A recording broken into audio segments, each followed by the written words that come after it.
বিয়ের ঠিক আগের রাতে নিজের হবু বর আর বোনের মতো বেস্ট ফ্রেন্ডকে অন্তরঙ্গ অবস্থায় দেখে নিজের হিতাহিত জ্ঞান হারিয়ে ফেলে তনিমা।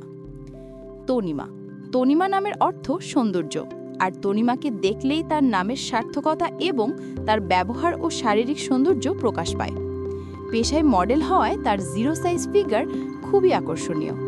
নিজের ব্যাচেলার লাইফের শেষ পার্টিতে অতিরিক্ত মদ্যপান এবং নাচানাচির ফলে অনেকটাই বেসামাল হয়ে পড়ে তার হবু বর আবির তাকে নিজের ফ্ল্যাটে নিয়ে শুইয়ে দেয়।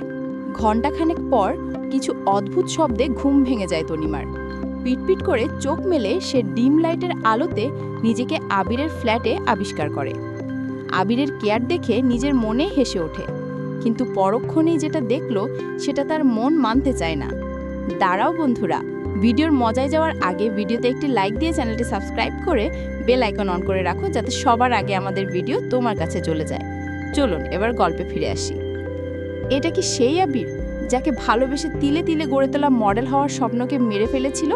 নিজের পরিবার ছেড়ে কোটি টাকার প্রপার্টি ফেলে আবিরের কাছে এসেছিল। উফ, থামো শবনম, তনিমা এখনই ঘুম থেকে উঠে যাবে। কেন? ভ্রু কুচকে প্রশ্ন করে শবনম। কাল থেকে তোমরা হাজব্যান্ড ওয়াইফ হয়ে যাবে, আর এখন থেকে বউকে ভয় পাচ্ছ আবির? আজ রাতটা আমরা এনজয় করব। আবিরকে কাছে টেনে কথাটি বলল শবনম। কিন্তু তনিমা উঠে গেলে প্রবলেম হয়ে যাবে, বিছানার দিকে তাকিয়ে বলল আবির। তারা ভাবছে তনিমা ঘুমিয়ে আছে, কিন্তু তনিমা সবই দেখছে আর শুনছে। দুঃখের বিষয়, নিজের সবচেয়ে বড় দুঃস্বপ্নেও ভাবেনি আবির তাকে এমনভাবে ঠকাবে। শবনম এবার খানিকটা রেগে গিয়ে বলে, নো বেবি, কিছুই হবে না, পাশের রুমে চলো। Okay baby, let's go. তুমি যাও, আমি আসছি। বলেই রোমান্টিক একটা লুক নিয়ে আবিরের বুকে আলতো করে ধাক্কা দিয়ে আবিরকে রুম থেকে বের করে দেয়। আবির চলে যেতেই শবনম তাকায় বিছানার দিকে। তনিমার সঙ্গে সঙ্গে চোখ বন্ধ করে ঘুমের ভান ধরে, যেন এখানে যা লীলা খেলা চলেছে তা সে কিছুই দেখেনি। তনিমার কাছে এসে কিছুটা তার দিকে ঝুঁকে সে মুচকি হেসে বলতে লাগলো, কি তনিমা, নিজের বিয়ের স্বপ্ন দেখছো? দেখো দেখো, কারণ যতদিন আমি বেঁচে আছি আবির শুধু আমার। ও হ্যাঁ, একটা গুড নিউজ দিতে ভুলে গেছি, আমি প্রেগনেন্ট, আর বাচ্চার বাবা কে জানো? আবির। কথাগুলো বলেই অদ্ভুত এক হাসি হাসতে হাসতে রুম থেকে বের হয়ে গেল। তনিমার যা রিরি করে ওঠে, কতটা বেহায়া নির্লজ্জ এই শবনম। তনিমার ইচ্ছা করছিল এই বেহায়ার গালে ঠাস করে চর বসিয়ে দিতে।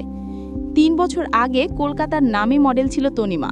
নাম, যশ, খ্যাতি কোনো কিছুরই অভাব ছিল না, কিন্তু নিজের সব কিছুকে জলের মতো ভাসিয়ে দিয়েছিল শবনমকে জায়গা করে দিতে, তাও আবার আবিরের কথায়। আর আজ সেই শবনমই তার কাছ থেকে সব কিছু কেড়ে নিল। আবির এটা কিভাবে করতে পারে তার সাথে? না, এগুলো দুঃস্বপ্ন, কাল সকালে সব ঠিক হয়ে যাবে। এগুলো ভাবতে ভাবতে ঘুমিয়ে যায় তনিমা। পরদিন সকালে ঘুম থেকে উঠতেই কাল রাতের কথা মনে পড়ে যায় তনিমার। মেয়েটা এতটাই বোকা যে সে ভাবে আবিরের প্রতি অন্ধ ভালোবাসা আর অতিরিক্ত ড্রিঙ্ক করার কারণে উল্টাপাল্টা ভাবছে। কিন্তু শবনমের কথা মনে আসতে সব কিছু এলোমেলো হয়ে যায়।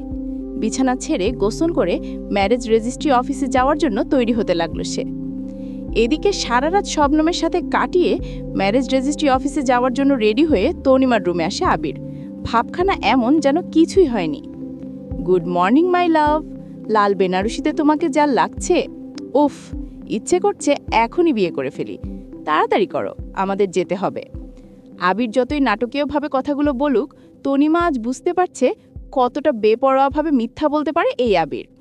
আসলে তনিমার মাথায় তখন একটাই কথা ঘুরছিল, শবনম ঠিক কী প্ল্যান করেছে তাদের বিয়েটা আটকানোর। মুখে একটা মেকি হাসি টেনে তনিমা বলল, চলো, আমিও রেডি।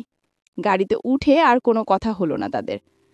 আর ঠিক 2 ঘন্টার মধ্যে তাদের বিয়েটা হয়ে যাবে। তাহলে কাল রাতে যা হলো সেগুলো কি সত্যি ছিল?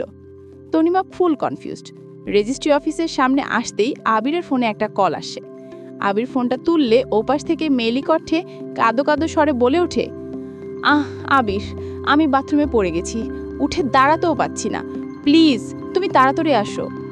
আবির নার্ভাস হয়ে বলে ওঠে, আমি 5 মিনিটেই আসছি। আর তনিমার দিকে তাকিয়ে বলে, চিন্তা কর না, আমি এখনই চলে আসব। প্রায় 1.5 ঘন্টা হয়ে গেল, কিন্তু আবিরের আসার কোনো নামগন্ধ নেই। তনিমা জানে আবির আজ আসবে না, তবুও ধৈর্য ধরে তনিমা লাস্টবারের মতো কল দেয় আবিরের ফোনে। প্রথমবার কেউ কল তুলে না, আর দ্বিতীয়বারে আবির কল রিসিভ করলে, আবির কোথায় তুমি? আমি অপেক্ষা করছি। কিসের জন্য অপেক্ষা করছো শুনি? বিরক্তি নিয়ে বলল আবির। আবির, আজ আমাদের বিয়ে, উত্তেজিত হয়ে বলল আবির। বিয়েটা অন্য কোনো দিন করে নেওয়া যাবে বলেই ফোনটা কেটে দেয় আবির। হঠাৎ রেজিস্ট্রি অফিসের সামনে এক সুঠাম দেহের অধিকারী ব্যক্তিকে দেখে চোখ আটকে যায় তনিমার। সে আর কেউ না, এ তো রাজ চৌধুরী, সিনে এন্টারটেনমেন্টের সিইও। কিন্তু উনি এখানে কেন? গাড়ির সামনে দাঁড়িয়ে একটা কল রিসিভ করলেন উনি। ওপাশ থেকে মেলি কণ্ঠে, সরি রাজ, আমি তোমাকে বিয়ে করতে পারবো না, আমি অন্য কাউকে ভালোবাসি। ফোনটা কেটে রেগে ওনার অ্যাসিস্ট্যান্টের শার্টের কলার ধরে চেঁচিয়ে বলতে লাগলেন, তোমাকে 30 মিনিট সময় দিচ্ছি, আমার জন্য পাত্রী খুঁজে নিয়ে এসো, গো নাও। হঠাৎ তনিমা এসে সরাসরি বলল, আমাকে বিয়ে করবেন? আমার মনে হয় আপনি যাকে বিয়ে করতে এসেছেন সে আসেনি, আর আমি যাকে বিয়ে করতে এসেছিলাম সে অন্য একটি মেয়ের সাথে পালিয়েছে। আমরা দুজনে একই পরিস্থিতির শিকার, তাই এখানে আজ আমরা বিয়ে করে নিতে পারি না? খুব শান্তভাবে রাজের চোখে চোখ রেখে কথাগুলো বলল তনিমা। বিয়ের সাজে একটা মেয়েকে এমন কথা বলতে দেখে রাজ ভীষণই অবাক হলো। রাজের অ্যাসিস্ট্যান্ট তো রীতিমতো হতবাক হয়ে গেল। বলে কি এই মেয়ের এত সাহস? কিন্তু মিস হোয়াটএভার, আমাকে বিয়ে করে আপনার ফায়দাটা ঠিক কি? চোখের সানগ্লাসটা খুলে ভুরুক কুচকে জানতে চাইল রাজ। তনিমা চোখ মুখ শক্ত করে জানালো, আমার সাথে যে বিশ্বাসঘাতকতা করেছে তাকে উচিত শিক্ষা দিতে চাই। বিশ্বাস ও স্বপ্নভঙ্গের জন্য ওকে শাস্তি পেতেই হবে, বাট ডিসিশন ইজ ইয়োর্স। রাজ নিজের অ্যাসিস্ট্যান্টকে নির্দেশ দিল এই মেয়েটির সমস্ত ইনফরমেশন দিতে।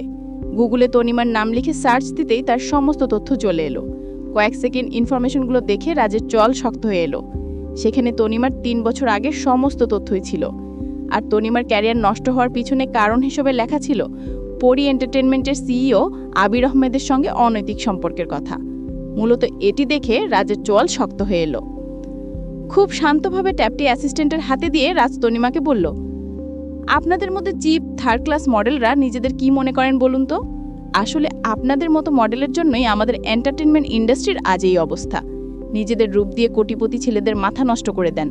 Rubbish, now go to hell, 3rd class model. রাগ দেখিয়ে চিৎকার করে কথাগুলো বলে গাড়িতে উঠে চলে গেল রাজ। তনিমা কিছুই বলার সুযোগ পেল না। তনিমার এবার খুব কান্না পাচ্ছে, সাথে ভীষণ রাগও হচ্ছে। তবে রাগটা আবিরের উপর নাকি রাজের উপর বেশি হচ্ছে তা ঠিক বুঝতে পারল না।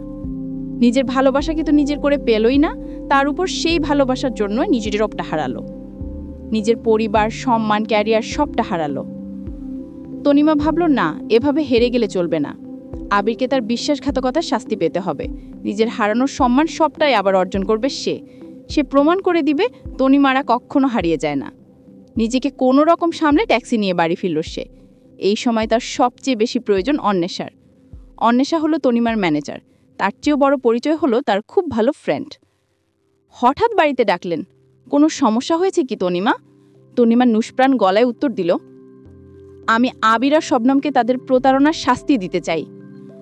অন্বেষার চোখ চকচক করে উঠল, উত্তেজিত হয়ে বলল, সত্যি সত্যি তুমি ওদের শাস্তি দিবে? আমি আছি তোমার পাশে। তোমার স্বপ্নভঙ্গের দায় ওদের নিতে হবে। কিন্তু তুমি এগুলো জানলে কিভাবে?